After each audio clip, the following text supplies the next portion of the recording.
Let's do another pro-con comparison between outsourcing jobs and keeping jobs at home. Ta-da! A familiar friend. Okay, first column we'll put outsourcing.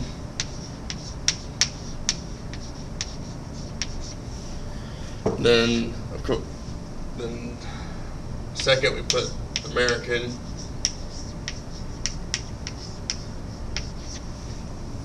Then P for pros, C for cons, so on. Alright.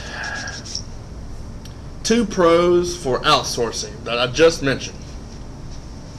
Low product prices,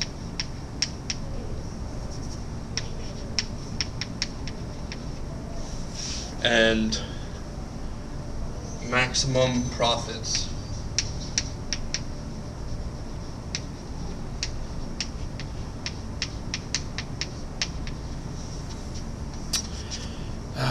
Now, two pros for keeping jobs at home are greater household income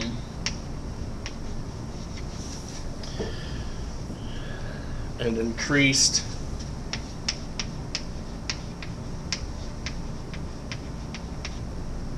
purchasing power.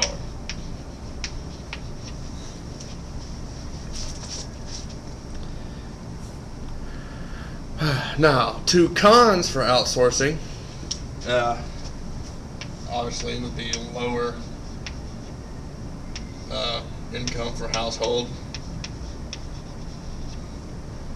decreased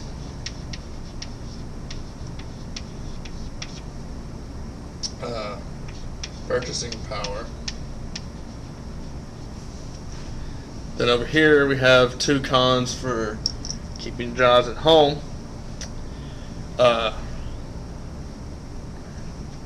Increase in product prices, decrease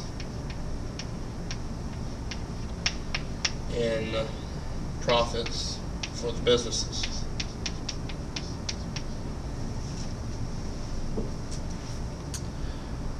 Now, what's odd about this, unlike before where they just looked at one column like this, straight up and down, they said do something bizarre. They look at this, maximum profits, and look at this, decreased profits. Similarly, we as consumers look at this,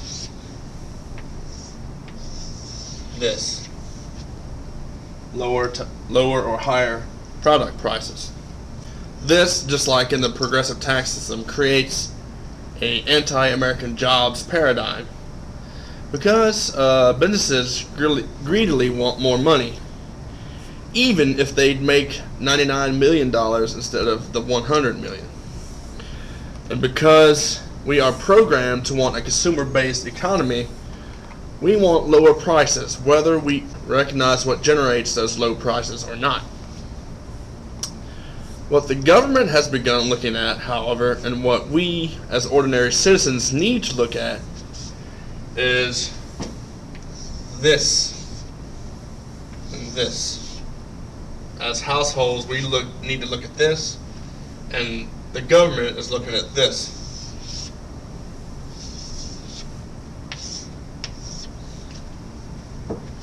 The decreased income, and the purchasing power paradigm. Because it all goes back to the economic circuit. Let's take another look at it. Don't have any more boards under here, so I have to erase. So, trying to remember what I just put down. These. Okay. We have our homes.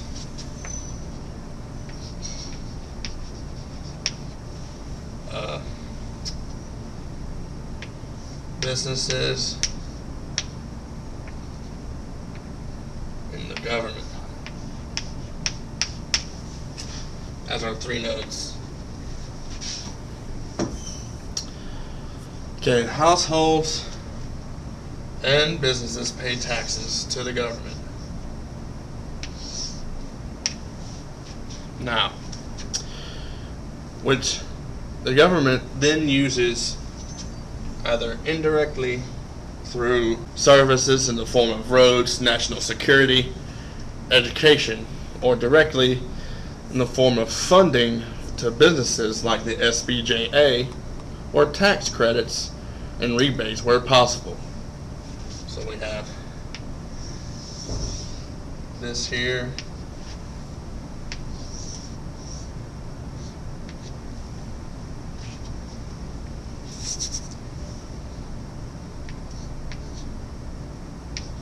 This under here. Okay. Now each node, if we are comparing this to an electric circuit, has some resistance to them. And this resistance is translated into income for households or profits for businesses. And for this simplified model, the voltage can be determined by following Ohm's law, in which voltage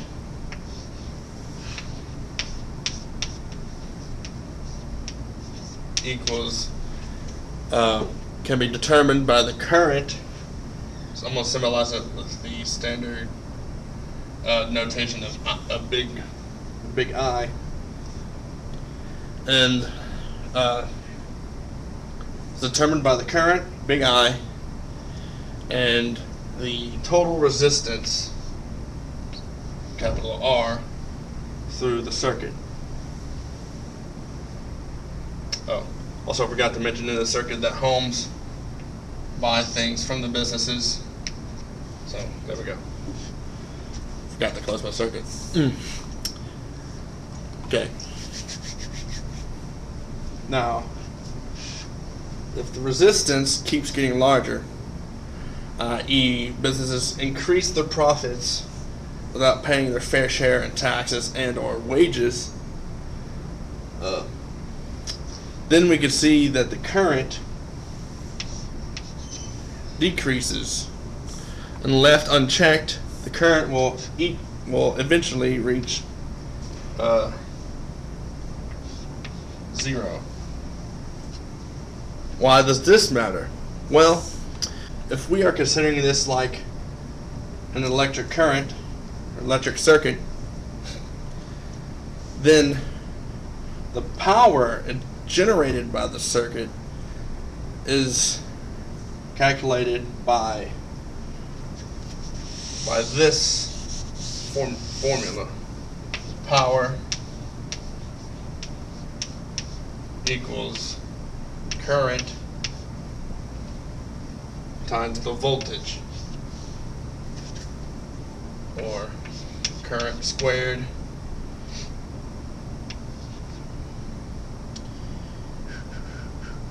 divided by the resistance. Now,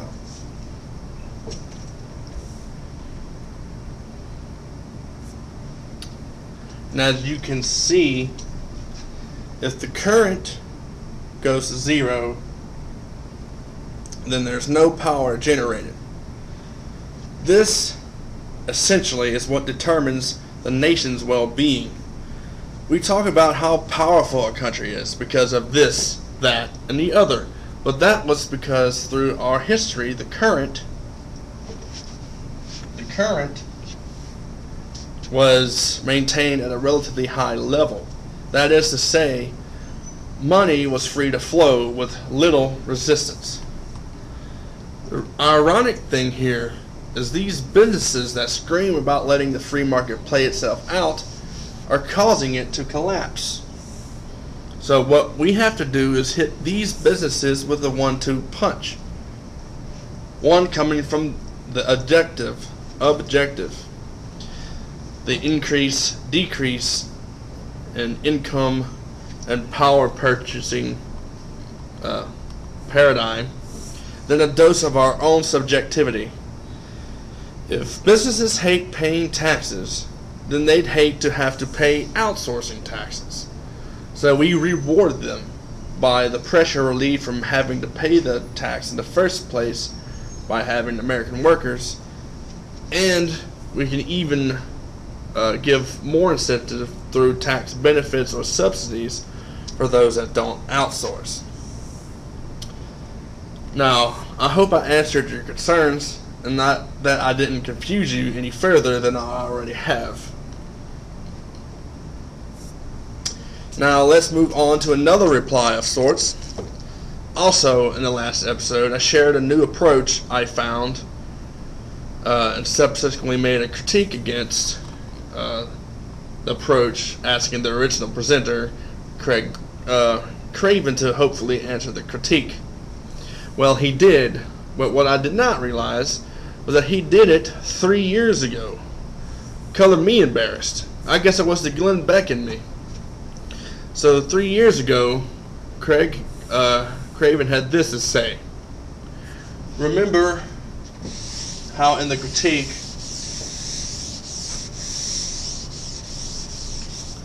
I made the assumption that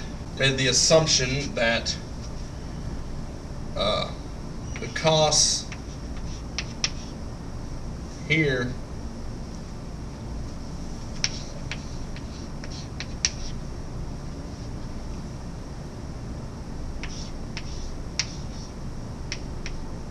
just abbreviate things here. If the cost, when I said in the critique was that the costs here in the false but taken action column would lead to a depression, that even if it was true that eventually after we saved ourselves from global destabilization, so-called different but livable world would revert back to this. Well, after watching his videos that were posted 3 years ago, this is what Craven had to say against this argument made by other people. Let's take a look at what actually are the effects of the actions we take. So we first look at what needs to be done to prevent global destabilization. There are 3 actions we can take, or 3 are what's known as carbon sequestration.